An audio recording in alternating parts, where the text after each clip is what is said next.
High in the dusty rafters of an old, forgotten house, a little ghost flickered faintly, like a dying candle flame. He wasn't scary.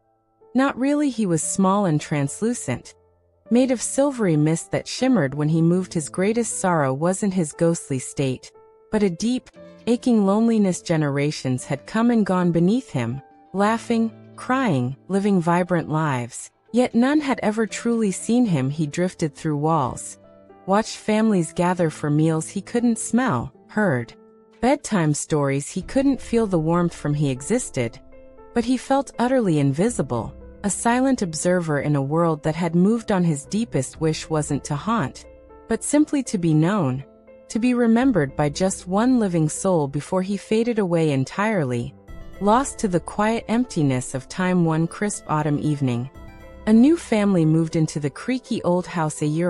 A mother, a father, and a small, curious boy named Oliver. Oliver had bright eyes that seemed to notice everything, from the dust motes dancing in sunbeams to the peculiar way shadows gathered in the corners. On his very first night, tucked into a strange new bed, Oliver didn't cry. Instead, he stared wide-eyed at the ceiling. There, near the old chandelier, he saw a faint, silvery shimmer that didn't look like moonlight. "Hello?" Oliver whispered into the gloom. The little ghost, startled, froze. Could this child truly see him? Hope, fragile as a cobweb, fluttered within his misty form. For the very first time in decades, he drifted a little lower, his form pulsing softly like a captured firefly. Night after night, Oliver would whisper to the shimmering spot near the ceiling. He told the ghost about his day at school, about the grumpy cat next door, about his favorite dinosaur books. The little ghost, his heart swelling with a warmth he hadn't felt since being alive, would drift closer. He couldn't speak, not in words Oliver could hear, but he could feel. He'd send a gentle, cool breeze to rustle Oliver's hair, or make the dust motes swirl in playful patterns near his bedside lamp. He discovered he could dim the moonlight slightly over Oliver's pillow when the boy struggled to sleep, creating a pool of comforting darkness. Oliver understood. He called his silent friend Shimmer, and their quiet, wordless bond became the most precious secret Oliver kept. Their friendship blossomed in the quiet hours. The ghost learned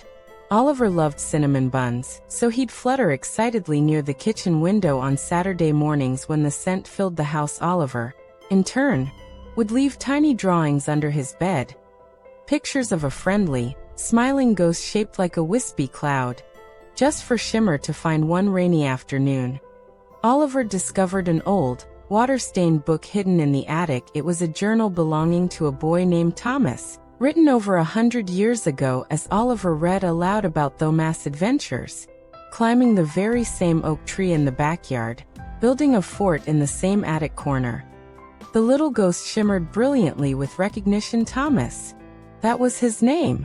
He'd been Thomas, the boy who loved climbing trees and watching birds.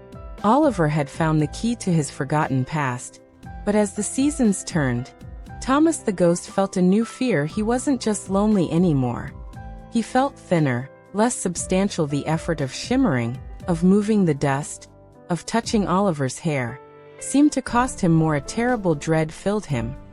He was fading. One night, as Oliver lay reading, Thomas gathered every ounce of his waning strength. He drifted right down beside Oliver's bed, forming his mist into the clearest shape he could manage, the outline of a small boy. Just like Oliver, he pulsed with a desperate, silvery light. Oliver looked up, startled, then understanding dawned in his eyes. He saw the fear, the pleading in that shimmering form. "Shimmer?"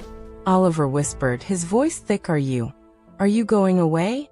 The ghost dipped low, a gesture like a slow, sad nod. Oliver felt a deep ache in his chest. He remembered the journal, the boy Thomas who loved climbing trees. He couldn't let Shimmer just vanish.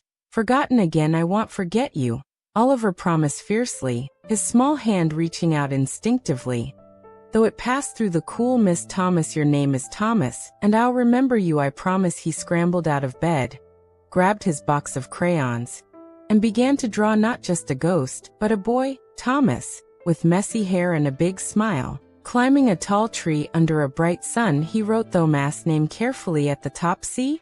Oliver held the picture up. "I'll keep this, I'll tell your story." The little ghost, Thomas, shimmered with a light so pure and bright it filled the room. Not with fear, but with overwhelming gratitude and love. He had been seen, he had been known, he would be remembered. Thomas felt the final pull. The gentle unraveling of his ghostly form. It wasn't frightening anymore as he began to dissolve. Rising like warm breath on a winter morning towards the ceiling, he sent one last cool, loving breeze across Oliver's cheek. Oliver watched, tears silently tracing paths down his face, but he smiled. He held the drawing tightly. The silvery mist thinned, growing lighter and lighter, until it merged seamlessly with the moonlight streaming through the window, becoming just a soft, warm glow on the floorboards. Thomas was gone, but every year on the anniversary of that night, Oliver, and later his own children, would sit by the window under the autumn moon. They would whisper the story of Thomas, the little ghost who wasn't scary, but kind, and who taught them that being remembered, truly seen and cherished, even for a little while, is the most precious magic of all. And sometimes, just sometimes, a gentle, cool breeze, smelling faintly of old books and cinnamon, would rustle the curtains, a soft whisper saying thank you.